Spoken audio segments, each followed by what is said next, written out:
हिंदू पंचांग की 11वीं तिथि को एकादशी कहते हैं। यह तिथि मास में 2 बार आती है, एक बार पूर्णिमा के बाद और एक बार अमावस्या के बाद। पूर्णिमा के बाद आने वाली एकादशी को कृष्ण पक्ष की एकादशी और अमावस्या के बाद आने वाली एकादशी को शुक्ल पक्ष की एकादशी कहते हैं। इन दोनों प्रकार की एकादशियों का भारतीय सनातन संप्रदाय में बहुत महत्व है। इस बार योगिनी एकादशी का व्रत 5 जुलाई 2021 सोमवार को किया जाएगा। आषाढ़ कृष्ण पक्ष एकादशी तिथि का आरंभ 4 जुलाई 2021 दिन रविवार को शाम 7:55 पर होगा और आषाढ़ कृष्ण पक्ष एकादशी तिथि की समाप्ति 5 जुलाई 2021 दिन सोमवार को रात 10:30 पर होगी और एकादशी व्रत पारण का समय 6 जुलाई 2021 दिन मंगलवार को सुबह 5:29 से सुबह 8:16 तक रहेगा। एकादशी व्रत करने की इच्छा रखने वाले मनुष्य को दशमी के दिन से कुछ अनिवार्य नियमों का पालन करना पड़ेगा। इस दिन मांस, प्याज, मसूर की दाल आदि निषेध वस्तुओं का सेवन नहीं करना चाहिए। रात्रि को पूर्ण ब्रह्मचर्य का पालन करना चाहिए तथा भोग विलास से दूर रहना चाहिए। एकादशी के दिन प्रातः लकड़ी का दातुन न करें। नींबू, जामुन या आम के पत्ते लेकर चबा लें और उंगली से कंठ साफ कर लें। ध्यान रखें, एकादशी के दिन किसी भी वृक्ष से पत्ता तोड़ना वर्जित है, अतः स्वयं गिरा हुआ पत्ता लेकर सेवन करें। यदि यह संभव न हो तो पानी से सिर्फ 12 बार कुल्ले कर लें। फिर स्नान आदि कर मंदिर में जाकर गीता पाठ करें या पुरोहित जी से गीता पाठ का श्रवण करें। प्रभु के सामने इस प्रकार प्रण करना चाहिए कि आज मैं चोर, पाखंडी और दुराचारी मनुष्यों से बात नहीं करूंगा और न ही किसी का दिल दुखाऊंगा। रात्रि को जागरण कर कीर्तन करूंगा और इस दिन ओम नमो भगवते वासुदेवाय इस 12 मंत्र का जाप करना चाहिए और इस दिन राम, कृष्ण, नारायण आदि विष्णु के सहस्त्र नाम को कंठ का भूषण बनाना चाहिए। भगवान विष्णु का स्मरण कर प्रार्थना करें कि हे त्रिलोकी नाथ, मेरी लाज आपके हाथ है, अतः मुझे इस प्रण को पूरा करने की शक्ति प्रदान करना। यदि भूलवश किसी निंदक से बात कर भी ली हो तो भगवान सूर्य नारायण के दर्शन कर धूप दीप से श्री हरि की पूजा कर क्षमा मांग लेना चाहिए। एकादशी के दिन घर में झाड़ू नहीं लगाना चाहिए क्योंकि चींटी आदि सूक्ष्म जीवों की मृत्यु का भय रहता है।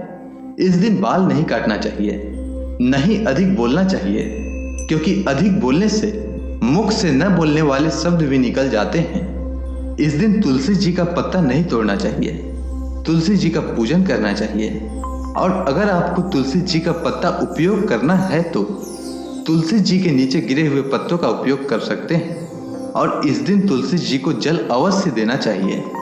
इस दिन यथाशक्ति दान करना चाहिए किंतु स्वयं किसी का दिया हुआ अन्न आदि कदापि ग्रहण न करें। दशमी के साथ मिली हुई एकादशी वृद्ध मानी जाती है। वैष्णवों को योग्य द्वादशी मिली हुई एकादशी का व्रत करना चाहिए। त्रयोदशी आने से पूर्व व्रत का पारण करें। व्रत का पारण हरिवासर के बाद करें। बता दूं कि एकादशी के व्रत को समाप्त करने को पारण कहते हैं। एकादशी व्रत के अगले दिन सूर्योदय के बाद पारण किया जाता है। एकादशी व्रत का पारण द्वादशी तिथि समाप्त होने से पहले करना अति आवश्यक है। यदि द्वादशी तिथि सूर्योदय से पहले समाप्त हो गई हो तो एकादशी व्रत का पारण सूर्योदय के बाद ही होता है। द्वादशी तिथि के भीतर पारण न करना पाप के समान होता है। ध्यान रखें, एकादशी व्रत का पारण हरिवासर के दौरान न करें।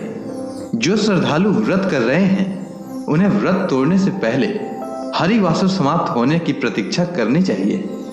हरिवासर द्वादशी तिथि की पहली 1/4 अवधि है। व्रत तोड़ने के लिए सबसे उपयुक्त समय प्रातः काल होता है। व्रत करने वाले श्रद्धालुओं को मध्याह्न के दौरान व्रत तोड़ने से बचना चाहिए। कुछ कारणों की वजह से अगर कोई प्रातः काल पारण करने में सक्षम नहीं है तो उसे मध्याह्न के बाद पारण करना चाहिए। कभी कभी एकादशी व्रत लगातार 2 दिनों के लिए हो जाता है। जब एकादशी व्रत 2 दिन होता है तब समार्थ परिवार जनों को पहले दिन एकादशी व्रत करना चाहिए। दूसरे दिन वाली एकादशी को दूजी एकादशी कहते हैं। सन्यासियों, विधवाओं और मोक्ष प्राप्ति के इच्छुक श्रद्धालुओं को दूजी एकादशी के दिन व्रत करना चाहिए। जब जब एकादशी व्रत 2 दिन होता है तब तब दूजी एकादशी और वैष्णव एकादशी एक ही दिन होती है। इस बात का ध्यान रखें कि फलाहारी को गाजर, सलजम, गोभी, पालक का पत्ता इत्यादि का सेवन नहीं करना चाहिए। केला, आम, अंगूर, बादाम, पिस्ता इत्यादि अमृत फलों का सेवन करें। प्रत्येक वस्तु प्रभु को भोग लगाकर तथा तुलसी दल छोड़कर ग्रहण करना चाहिए। मिश्री का फलाहार इस दिन सर्वोत्तम फलाहार है, इसीलिए इसका सेवन अवश्य करना चाहिए। और द्वादशी के दिन ब्राह्मणों को मिष्ठान दक्षिणा देना चाहिए। क्रोध नहीं करते हुए मधुर वचन बोलना चाहिए।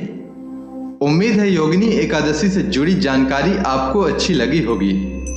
वीडियो के अंत तक बने रहने के लिए धन्यवाद। जय श्री कृष्ण।